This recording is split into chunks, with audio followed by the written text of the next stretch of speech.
नमस्कार, दिन भर की top important defence and international updates पर आपका स्वागत है। आज की टॉप हेडलाइंस।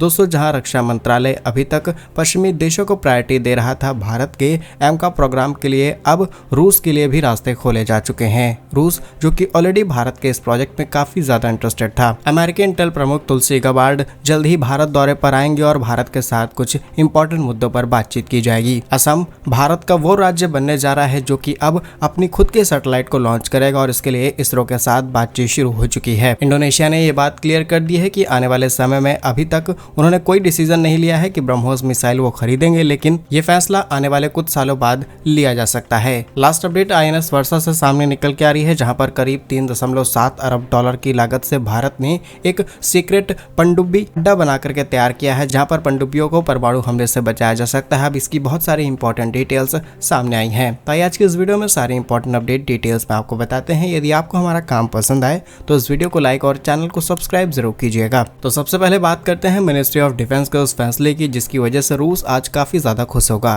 क्योंकि रूस ने ऑलरेडी भारत को कई एडवांस ऑफर्स दिए हैं, लेकिन जब मिनिस्ट्री ऑफ डिफेंस अप्रूवल देगी तभी रूस भारत के अंदर किसी नए प्रोजेक्ट की शुरुआत कर सकता है। अब भारत के एमका प्रोग्राम के बारे में तो आप जानते होंगे, जो कि है भारत का एडवांस मीडियम कॉम्बैट एयरक्राफ्ट, जिसके तहत हम एक नेक्स्ट लेवल और एडवांस जनरेशन का फाइटर जेट तैयार कर रहे हैं। लेकिन इस फाइटर जेट प्रोग्राम में भारत को प्रॉब्लम फेस करनी पड़ रही है डिजाइन और क्रिटिकल कंपोनेंट्स के साथ साथ इंजन के लिए हमने अमेरिका के साथ कुछ एग्रीमेंट्स किए, लेकिन वो एग्रीमेंट शायद पूरी तरीके से कंप्लीट नहीं हो पाया और अभी तक भारत ने वेस्टर्न कंट्रीज को ज्यादा प्रायोरिटी दी थी। इसमें यूके की तरफ से रोल्स रॉयस, फ्रांस की तरफ से साफरान, इसके अलावा जर्मनी, अमेरिका जैसे देश काफी ज्यादा इंटरेस्ट दिखा रहे थे भारत के इस प्रोजेक्ट में और भारत भी लगातार इन कंपनियों के साथ बातचीत में था। लेकिन दूसरी तरफ रूस के साथ हमने किसी भी लेवल की बातचीत नहीं की। इसके बावजूद भी रूस ने भारत से कहा कि हम भारत के एमका प्रोग्राम के लिए 2 नए इंजन का ऑफर दे रहे हैं। भारत चाहे इनमें से किसी भी इंजन को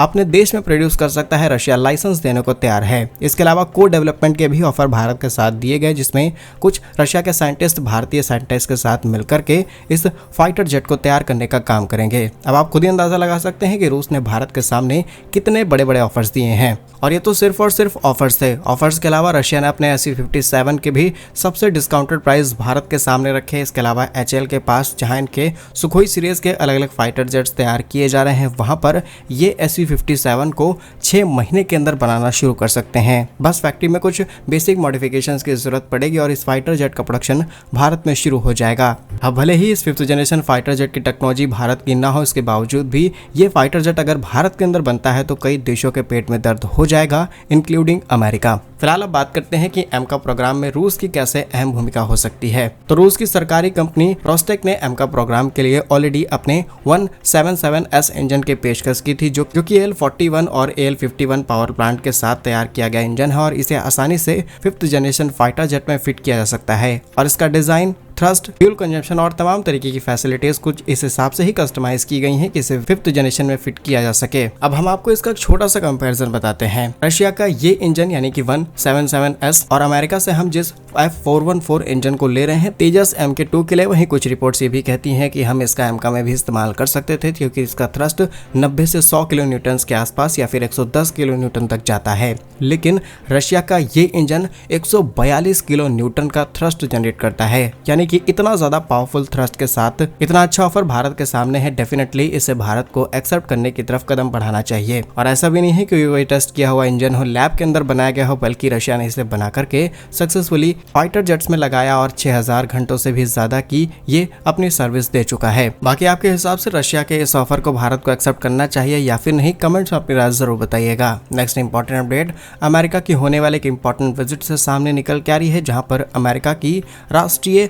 खुफिया निदेशक तुलसी गबार्ड यानी कि यूएस की डायरेक्टर ऑफ नेशनल इंटेलिजेंस ने बीते सोमवार को अनाउंसमेंट की है कि हिंद प्रशांत क्षेत्र के अंदर शांति बनाए रखने के लिए जल्द ही अपनी यात्रा पर निकलने वाली है, जिसमें कई देशों का दौरा करेंगी और इस दौरे के दौरान जापान, थाईलैंड, भारत को विजिट करेंगी। साथ ही कुछ इंपॉर्टेंट मुद्दों पर, कई नेशनल सिक्योरिटी के मुद्दों पर बातचीत की जाएगी, कैसे इसे और ज्यादा एनहेंस किया जा सकता है और तमाम ऐसे इंपॉर्टेंट डिसीजन लिए जा सकते हैं। पीएम मोदी के साथ इनकी विजिट के बाद, जिसके बारे में शायद चाइना को दिक्कत हो जाए, क्योंकि चाइना लगातार इंडो पैसिफिक के अंदर अपनी प्रेजेंस बढ़ा रहा है और जब तक अमेरिका की इन्वॉल्वमेंट नहीं होगी तब तक ये दिक्कतें बढ़ती रहेंगी। और चाइना बैकएंड से सपोर्ट करता है नॉर्थ कोरिया को, और नॉर्थ कोरिया ने भी अपनी न्यूक्लियर सबमरीन पर काम करना शुरू कर दिया है, जो कि Philippines, south Korea, even Japan के लिए एक बड़ा खतरा बन जाएगा। इसलिए इनकी विजिट इंपॉर्टेंट हो जाती है। नेक्स्ट इंपॉर्टेंट अपडेट असम सरकार से सामने निकल के आ रही है, जहां पर बीते सोमवार को असम सरकार की तरफ से अनाउंसमेंट की गई है कि अब असम के पास अपना खुद का सैटेलाइट होना चाहिए, जो कि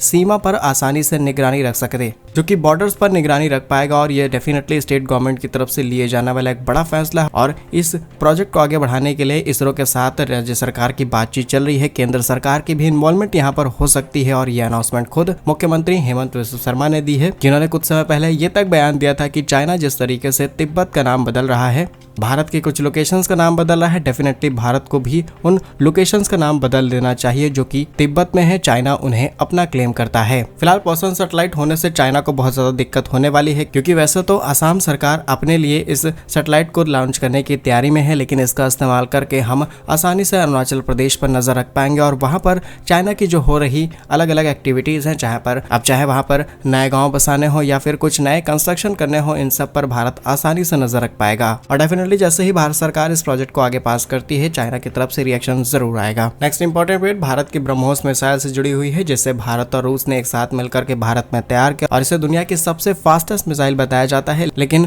रॉयटर्स की रिपोर्ट के मुताबिक जहां भारत इसे एक्सपोर्ट करने की तैयारी में है, इंडोनेशिया जैसे देश अभी तक इसे खरीदने में काफी ज्यादा इंटरेस्टेड थे, लेकिन अब इंडोनेशिया की तरफ से ऑफिशियल कंफर्मेशन आया है कि ब्रह्मोस मिसाइल को खरीदने पर अभी तक कोई फाइनल डिसीजन नहीं लिया गया है। पॉसिबिलिटीज बहुत ज्यादा हाई थी कि इंडोनेशिया इसी साल एक डील को फाइनल कर देगा, लेकिन या तो इंडोनेशिया पर चाइना का प्रेशर है या तो फिर किसी और वेस्टर्न कंट्रीज का कि वो अपने हथियार इंडोनेशिया को बेच पाए, क्योंकि इंडोनेशिया से कुछ ही दूरी पर बैठा हुआ फिलीपींस, उसने सक्सेसफुली 2 बैटरीज भारत से खरीदी और सक्सेसफुली वो इस मिसाइल को ऑपरेट कर रहे हैं। और जैसा कि आप जानते होंगे कि Philippines, Vietnam, Malaysia, Indonesia, UAE, Saudi Arabia, Egypt, these are the countries जो कि इंटरेस्टेड है भारत की इस मिसाइल को खरीदने में, जिसमें से अब इंडोनेशिया ने खुद को बाहर कर लिया है। अब आप खुद कमेंट्स में बता सकते हैं कि इसके पीछे अंतर्राष्ट्रीय दबाव हो सकता है या फिर नहीं। नेक्स्ट इंपॉर्टेंट अपडेट भारत के आईएनएस वर्षा प्रोजेक्ट से सामने निकल के आ रहा है, जिसके कुछ इंपॉर्टेंट डिटेल सामने निकल के आई हैं। और ये कोई सबमरीन नहीं बल्कि एक ऐसा बेस है जहां पर सबमरीन्स को स्टोर किया जा सकता है और इनके ऊपर किसी भी तरीके के हमले को होने से